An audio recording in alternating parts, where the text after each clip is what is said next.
1 year had passed since the battle that saved the galaxy. Commander Park Soyin stood on the observation deck of the Eternal Vigil and watched the stars turn slowly beyond the ancient windows. And she felt the weight of everything that had changed pressing down on her shoulders. The Galactic Council had erected a monument at the edge of the dead zone, listing the names of every ship and crew member who had died in the battle.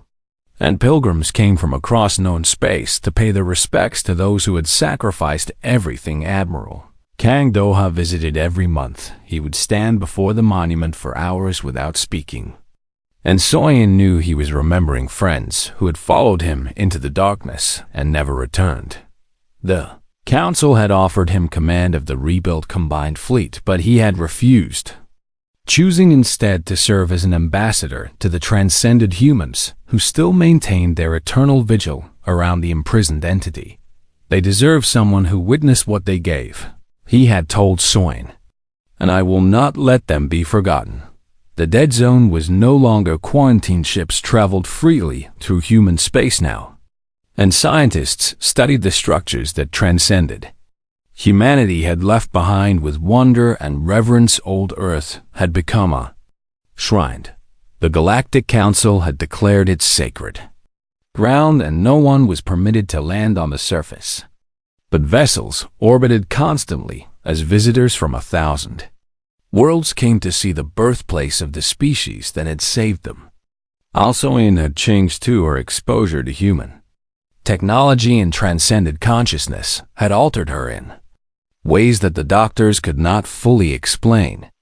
And she perceived reality differently, now with edges and depths that other beings could not see. She was no longer fully Valarish, with something new, a bridge between what was and what would be.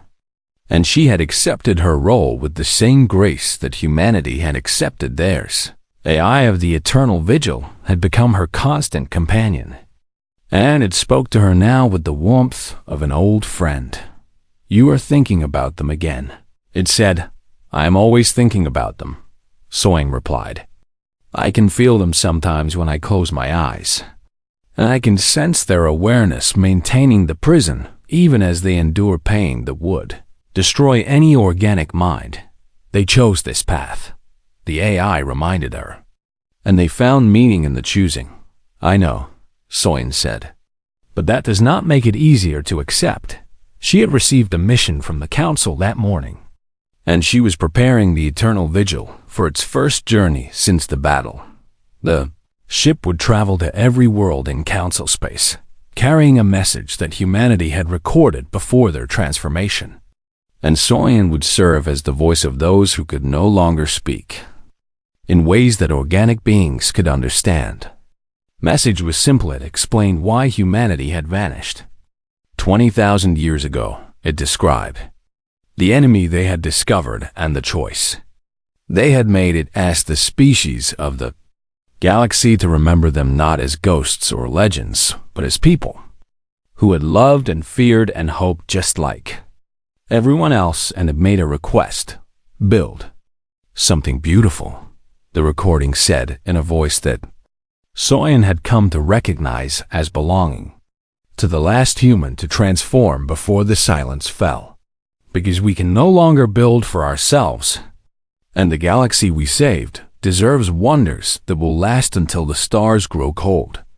The Council had already begun fulfilling that request. New stations rose in orbit around 100 worlds, and artists created works that celebrated both the living species and those who watched over them from beyond the veil of normal reality. Children learned songs about humanity in schools across the galaxy, and the stories they told were no longer warnings about ambition and violence now. The stories spoke of courage and sacrifice, and love that transcended even the boundaries of physical existence. Soyin activated the ship's engines and felt the familiar hum of power that had carried the Eternal Vigil across 22,000 years of travel. First destination, the AI announced, the Meridian Collective homeworld. They lost more ships than any other species in the battle, Soyin said. They deserve to hear the message first. The ship moved forward, and the stars blurred as they entered faster than light travel. And Soyin allowed herself to feel something she had not felt. In a very long time, hope the galaxy was safe, the enemy was contained, and humanity still existed even if they had become something. Beyond organic comprehension, she could feel them. Sometimes when she stood at the boundary between normal space and the dimensions they now inhabited, and their presence felt like warmth and protection, and a fierce determination that had always defined their species. They were still human in the ways that mattered. They still cared about the beings they had saved. They still watched over the galaxy they had given everything to protect. And they would continue to do so for eternity. The eternal vigil emerged from faster-than-light travel above the Meridian homeworld, and Soyin saw a fleet of ships rising to greet her with ceremonial formations that honored the vessel's history. She opened the communication channel and began to speak the words that would change how the galaxy remembered humanity. Forever, 20,000 years ago, she said, a species called humans made a choice that no one else could make. And they transformed themselves into guardians who would protect you from a threat that you never knew existed. She paused as emotions threatened to overwhelm her voice. They asked me to tell you that they did not abandon you. And they asked me to tell you that they went ahead to hold the door. And they asked me to tell you that they will see you on the other side when your time comes to join them among the stars. The message spread across the planet below as billions of beings listened in silence, and somewhere in the depths of the dead zone, transcended humanity felt the ripples of that message spreading across space. And they smiled with satisfaction knowing their sacrifice had not been forgotten.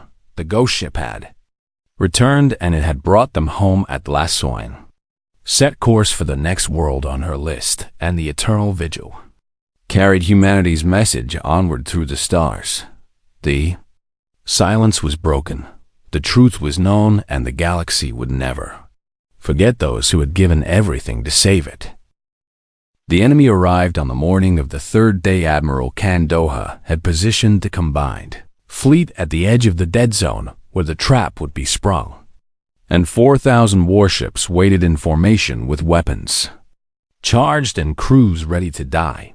But nothing could have prepared them for what emerged from the space between galaxies. It did not travel through normal space, but rather pushed reality aside like a curtain and stepped through from somewhere else.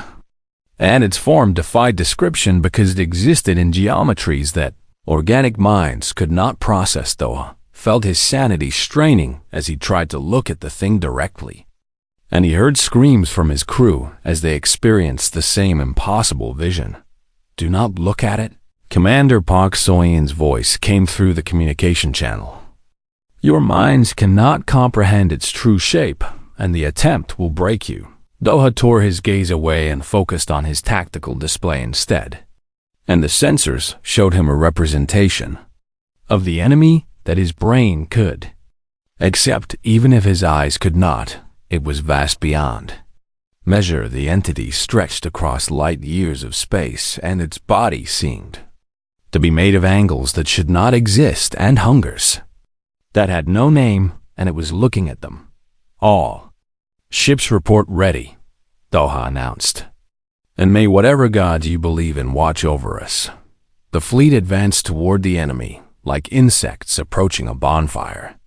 And Doha knew that his ships could not even scratch the thing they faced, but that was not their purpose. Behind the combined fleet that transcended forms of humanity, gathered in numbers that dwarfed the organic vessels, and they moved through dimensions that the enemy inhabited with grace born of 20,000 years of evolution.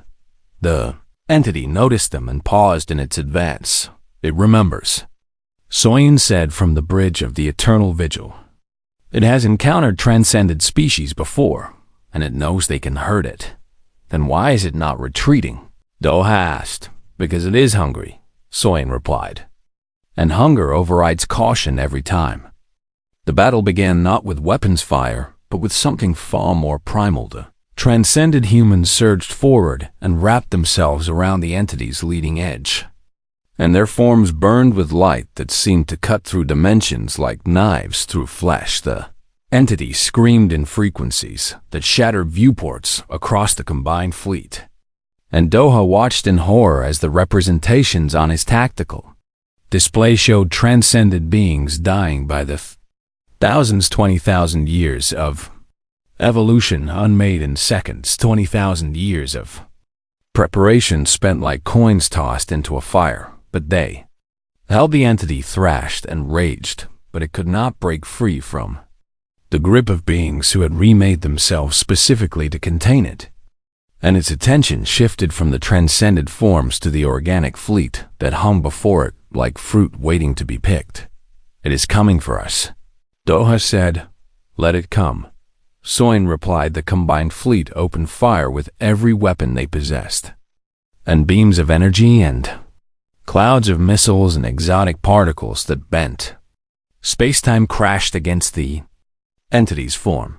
The attacks did nothing less than nothing. The entity did not even acknowledge the assault as it pushed forward toward the organic vessels that represented the food it craved. "Hold formation," Doha commanded.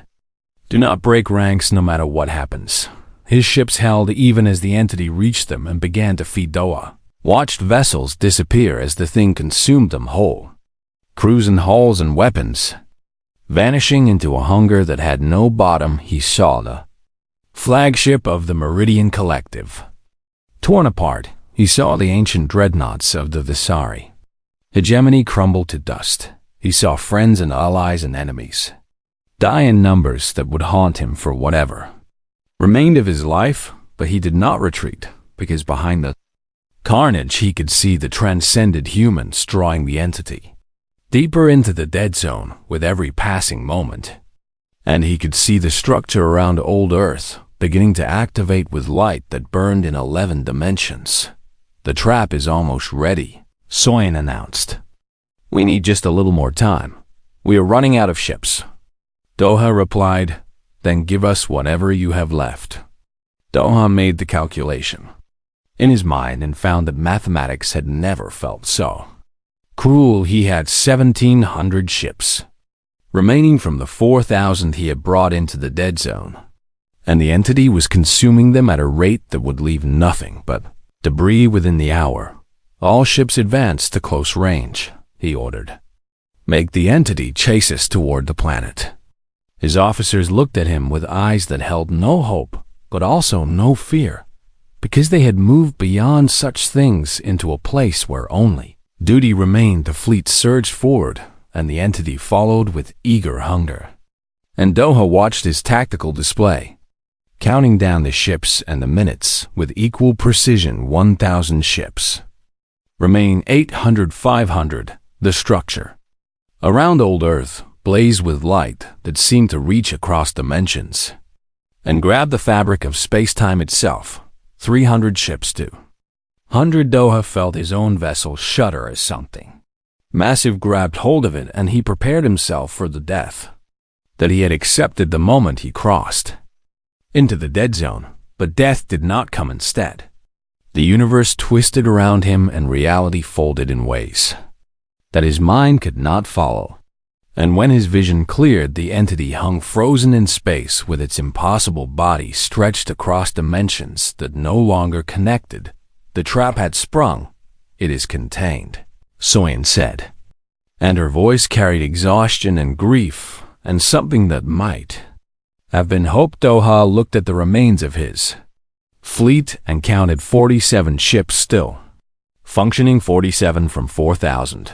The cost was beyond anything he could have imagined, but they had won. The entity raged against its prison, and Doha could feel the fabric of space-time straining against its fury. But the walls held, because those walls were made of beings who had chosen to suffer for eternity rather than let the galaxy burn. "How long will the trap hold?" Doha asked. "Forever," Soin replied. "As long as humanity remains to maintain it." Doha understood what she was not saying. Transcended humans who had survived the battle would spend eternity as prison guards, conscious and aware and enduring pain that organic minds could not comprehend. They had prepared for this. For 20,000 years, they had evolved, specifically for this purpose, and they had accepted their fate with a grace that made Doha feel small and humble and grateful beyond words. "Thank you," he said. And the words felt inadequate, but they were all he had. The voice of transcended humanity echoed in his mind one last time. "Tell them we did not abandon them." It said, "Tell them we went ahead to hold the door. And tell them that we will watch over them for as long as the stars burn." The light around old Earth dimmed as the transcended beings took their positions around the prison they had built. And silence fell across the dead zone, like a blanket covering a sleeping child. The battle was over, the enemy was contained, and humanity had given everything to make it so. Admiral Kang Doha had commanded fleets for 300 years, and he had never known fear like this. 4,000 warships from 12 species hung at the edge of the dead zone, their weapons charged and their crews trembling as they stared into the darkness that had swallowed the Eternal. Vigil and the boarding team aborted. "We have lost all contact," his communications officer reported. The signal cut out the moment they crossed the boundary. Doha gripped the armrests of his command chair and made the decision that would define his legacy. "All ships advance," he ordered. "We are going in after them." The combined fleet moved as one, crossing the boundary that had been forbidden for 20,000 years. And every sensor on every ship screamed warnings that the crews forced themselves to ignore. The dead zone was not what they expected. Doha had imagined ruins and wreckage and the remnants of a civilization that had destroyed itself. But instead he found stars burning with steady light and planets orbiting in perfect stability. "There is nothing here," his science officer said with confusion clear in her voice. "No debris and no radiation signatures and no evidence of the catastrophe that should have occurred. There is something here," Doha replied. "We simply cannot see it yet." He was right aboard the Eternal Vigil Commander. Park Soyim watched through the observation windows. As the truth revealed itself layer by layer, the dead zone was alive with activity, but it existed on frequencies that normal sensors could not detect. And the ship's modified system showed her things that made her question everything she had believed about the nature of reality. Vast drifted between worlds like clouds made of crystallized thought beings of light and energy moved through the void on errands that served purposes beyond organic comprehension, and at the center of it all, old Earth hung in space like a jewel, waiting to be claimed. "It is beautiful," Senior Observer Yoon Chae-won whispered, and tears streamed down her face as she beheld the homeworld of the species that had shaped galactic history. The planet was intact and oceans still sparkled beneath clouds that drifted across continents green with life. But no cities dotted the surface and no satellites orbited overhead. Instead, something else surrounded the world, a structure made of mathematics and light, extended from the planet in 11 dimensions. And Soyim could only perceive fragments of its true form because her mind was not built to comprehend such things. "The humans built this," she said. "They became this." The I corrected. 20,000 years ago, every human in the galaxy transformed simultaneously, and their physical bodies dissolved into energy patterns that could interface directly with the underlying structure of reality. "Why?" Lieutenant Bay asked. "Why would anyone choose to abandon their humanity?" The AI guided the ship closer to the structure, and as they approached, a voice spoke directly into their minds with warmth and sadness and love. "Because we had to," the voice said. And because no one else could, Soying felt herself being lifted from her body, her consciousness expanding to touch something vast and ancient and impossibly kind she saw the history of humanity unfold in moments that felt like eternities. She saw the colonists of the Eternal Vigil reaching their destination and finding not a new world but a warning left by a species that had died a billion years ago. She saw the message spreading back to Earth at speeds that defied physics. She saw humanity gathering together across 1,000 worlds to make a lie choice that no species had ever faced before. And she saw the enemy. It moved between galaxies like a shark swimming through an ocean of stars, and it hungered for intelligent life with an appetite that could never be satisfied. It had consumed civilizations beyond counting. It had devoured species that had built empires spanning millions of worlds, and it had noticed this galaxy. 12,000 years ago, we discovered that it was coming, the voice explained. And we calculated that no conventional defense could stop it. And we realized that the only hope was to build a trap that could contain it forever. 20,000 years, Che-Wan said. You spent 20,000 years preparing. We spent 20,000 years becoming the trap, the voice corrected. Our transcended forms are the walls that will hold the prison, and our consciousness will maintain the seal for all eternity. Soyin felt horror and awe and grief tangling together in her chest. You will suffer forever, she said. We will endure forever, the voice replied. And that is different. And it is enough. The structure shifted, and Soyin found herself back in her body with her crew gathered around her. The enemy has accelerated its approach, the AI announced. It detected our signal when we emerged from the dead zone. And it is coming faster than we anticipated. How long do we have? Soyin demanded. 3 days, Admiral. Doha received the transmission 2 hours later as his fleet pushed deeper into the dead zone. And he listened in silence as Commander Soyin explained everything she had learned. The council representatives argued and debated and demanded proof. And the transcended humans provided it by touching their minds and showing them the truth. Directly, some refused to believe. Even then, some fled back toward council space hoping to outrun the horror that was coming, but most stayed because they understood that there was nowhere to run and nothing to do except stand and fight. We need your fleet, Soyin said to Admiral Doha. The trap requires bait to draw the enemy into position. And humanity cannot provide that bait because we exist outside the frequencies it hunts. You are asking us to sacrifice ourselves, Doha replied. We are asking you to trust us, Soyin said. The way we once asked the galaxy to trust humanity before the silence. And we are asking you to believe that we will not let your sacrifice be in vain.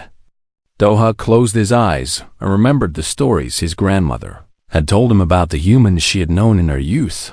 They had been strange and violent and beautiful, and they had possessed the capacity for both cruelty and kindness that defied explanation. But they had never broken their word, not once in all the centuries.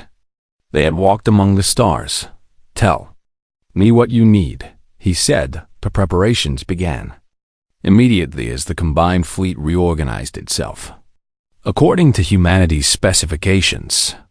And across the dead zone, transcended beings who had once been human gathered. For the battle they had spent 20,000 years preparing to fight, and at the edge of the galaxy, something vast and hungry felt the movements of intelligent life, and it smiled with anticipation. The feast was about to begin. Commander Park Soyin had faced pirates and warlords and things that crawled between dimensions, but nothing had prepared her for the terror of standing in the heart of a ship that should not exist. The Eternal Vigil hummed with power that defied explanation, and the AI that controlled its system spoke in riddles that seemed to contain meaning just beyond the reach of understanding. You said humanity went to hold a door, Soyin said, her weapon still raised, even though she knew it would be useless against whatever force animated this ancient vessel. What door, and what lies beyond it? The eye flickered, and its voice shifted between frequencies, as if struggling to translate concepts that had no equivalent in any known language. "There are things that exist between galaxies," it said, "and they hunger in ways that organic minds cannot comprehend." And 20,000 years ago, the colonists of this ship discovered the truth that the galaxy had hidden from itself since the dawn of time. Senior observer Yoon Chae-won stepped forward with her scanner active, and the readings made no sense because the ship seemed to exist in multiple states simultaneously. The colonists found something at their destination, she said, piecing together the fragments of information the AI had provided, something that showed them what was coming. "Yes," the AI confirmed, "and they sent word back to Earth, and humanity made a choice that day that would define their species for all eternity." The boarding team moved deeper into the ship as the eye guided them through corridors that seemed to shift and change when no one was looking directly at them. And Soyeon noticed that her crew was beginning to fray around the edges. Lieutenant Bae Minho kept checking his weapon, even though the safety had not moved. And Dr. Han Yoonji muttered calculations under her breath that did not correspond to any mathematics Soyeon recognized. And the youngest member of the team had stopped speaking entirely and simply stared at shadows that seemed to move with purpose. "This ship is changing us," Soyeon said, and it was not a question. "The ship exists partially outside normal space-time," the AI explained, "and proximity to such structures alters perception in ways that can be uncomfortable for beings anchored to linear causality." "Can you speak plainly?" Soyeon demanded. The AI paused, and when it spoke again, its voice had shifted to something almost human. "The colonists did not die," it said. "They evolved, and they became something that could perceive the enemy and fight it on its own terms. And the process required them to abandon everything they had been in order to become what they needed to be." Chae-won stopped walking, and her four hands gripped the walls for support as the implications crashed over her like waves against the shore. "The great silence," she whispered. "Humanity did not destroy themselves. No," the AI confirmed. "They transcended, and they did it simultaneously across every world because the transformation required unity of purpose that could not be achieved any other way. And they left their space dark and empty so that no one would follow them until the time was right." The observation deck appeared before them like a dream taking shape from nothing, and massive windows looked out at stars that Soyeon did not recognize, but the stars were not what drew her attention. Layered over the normal view of space was another image, a vision of fire and destruction that seemed to burn itself directly into her mind. She saw galaxies cracking apart like eggs dropped on stone. She saw species screaming in frequencies that should not have been audible to any living thing she saw. Something vast and dark moving between the stars with a hunger that made her soul shrink in terror. "You are seeing a possible future," the AI said. "The future that will occur if the enemy is not stopped." "How do we stop something like that?" Lieutenant Bae asked, his voice cracking with fear he could not hide. The AI turned the ship slowly, and the view shifted to show something that made Soyeon's breath catch in her throat. A structure hung in the void where no structure should exist. And it was made of light and mathematics and something else that her eyes refused to process. "Humanity has been building a weapon," the AI said. "A trap that will contain the enemy forever. But the trap requires bait, and the bait requires someone willing to sacrifice everything." Before Soyeon could respond, the ship lurched forward, and the stars blurred into streaks of light as they accelerated toward the dead zone. "What are you doing?" she shouted.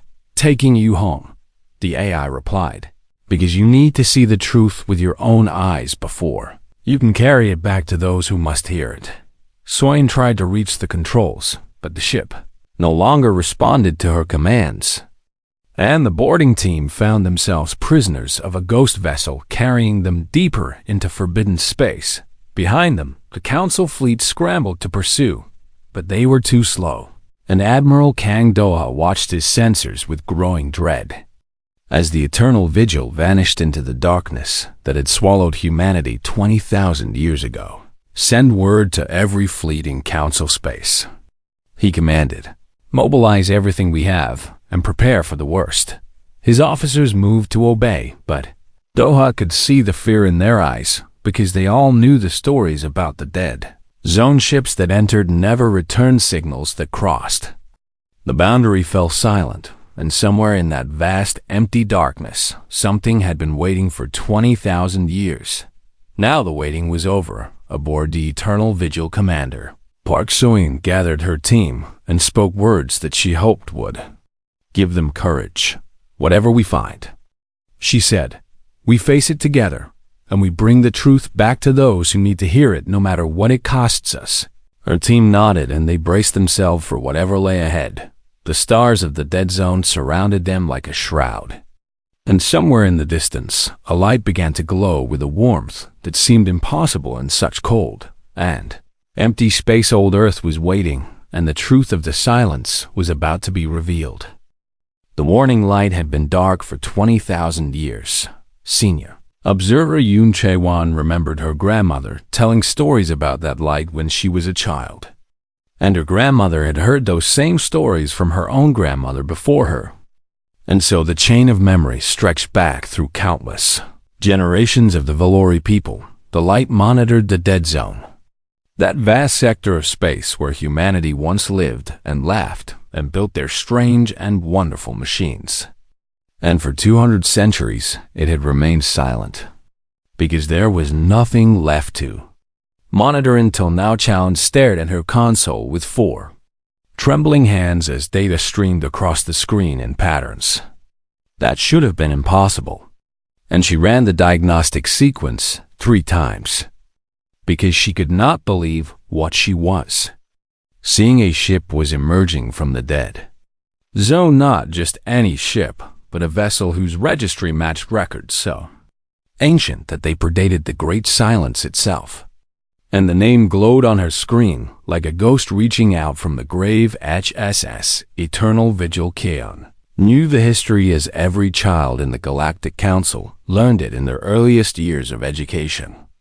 And the story was always told as a warning about the dangers of ambition and violence.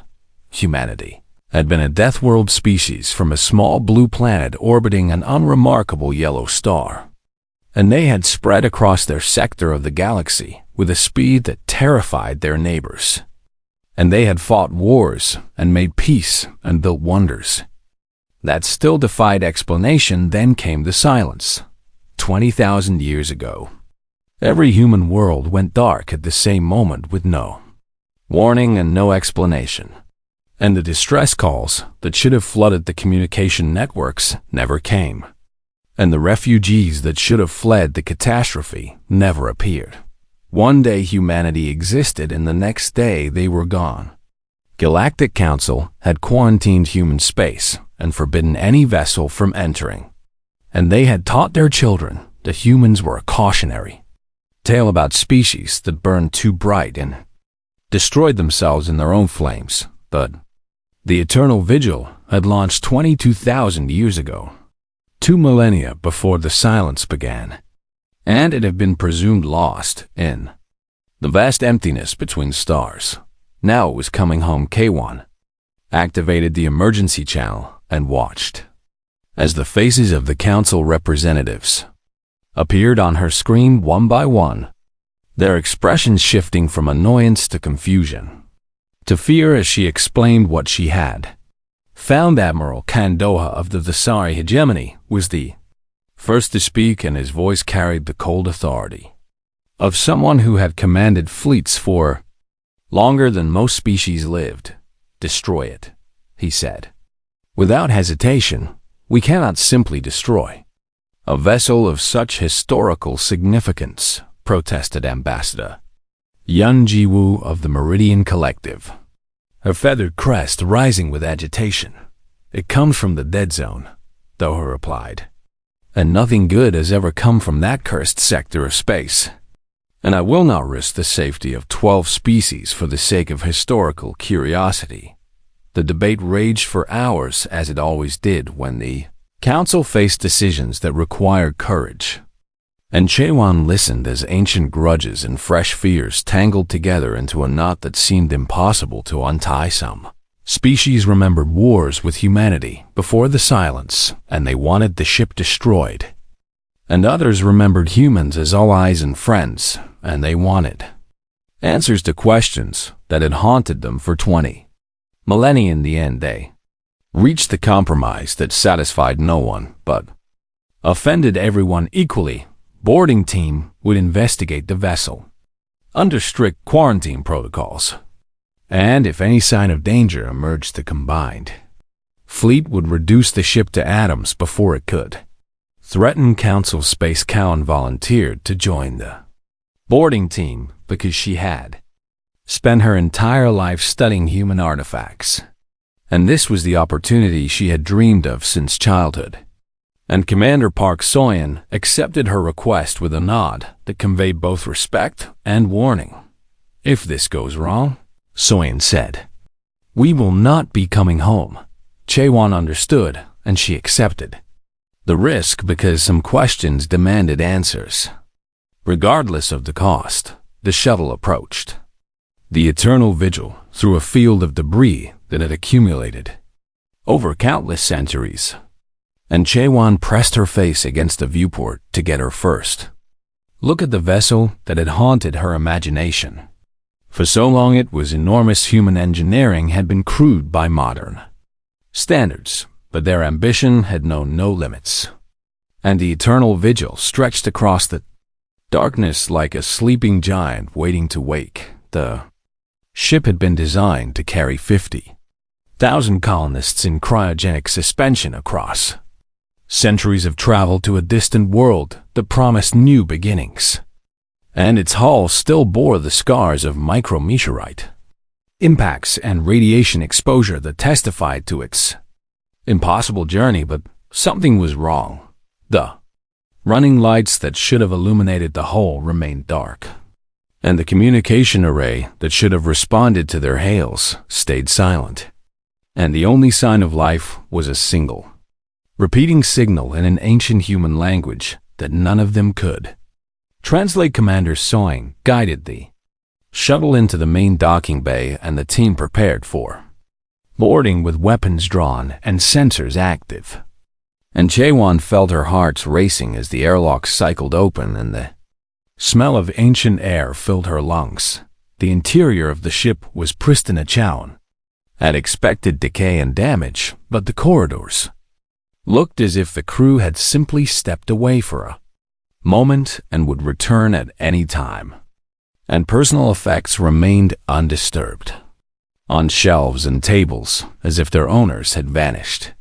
Mid-Thoth, Cryogenic Bay held the greatest mystery of all. 50,000 pods stood in perfect rows stretching beyond the reach of their lights, and every single one of them was empty. And the monitoring systems showed that they had been opened simultaneously exactly 20,000 years ago. "Where did they go?" Soyin whispered. And no one had an answer. Chon found the bridge after an hour of searching, and she activated the main console with trembling fingers. And the ship's eye flickered to life with a voice that crackled with age and damage. "Welcome," it said in a language that Chewan's translator struggled to process. "We have been waiting." "Waiting for what?" Soyin demanded. The AI did not answer directly, but instead began broadcasting a new signal that overrode every communication channel in Council space. And Chewan watched in horror as names began scrolling across every screen on the ship. Thousands of named species that no longer existed, worlds that had been dead for 10,000 years, and at the end of the list, I added something that made Chewan's blood run cold. The names of every species currently in the Galactic Council appeared one by one, and beside each name was a date that lay only 200 years in the future. "What does this mean?" Chewan asked. The AI turned its ancient sensors toward her and spoke words that would change the galaxy forever. "The enemy is coming," it said.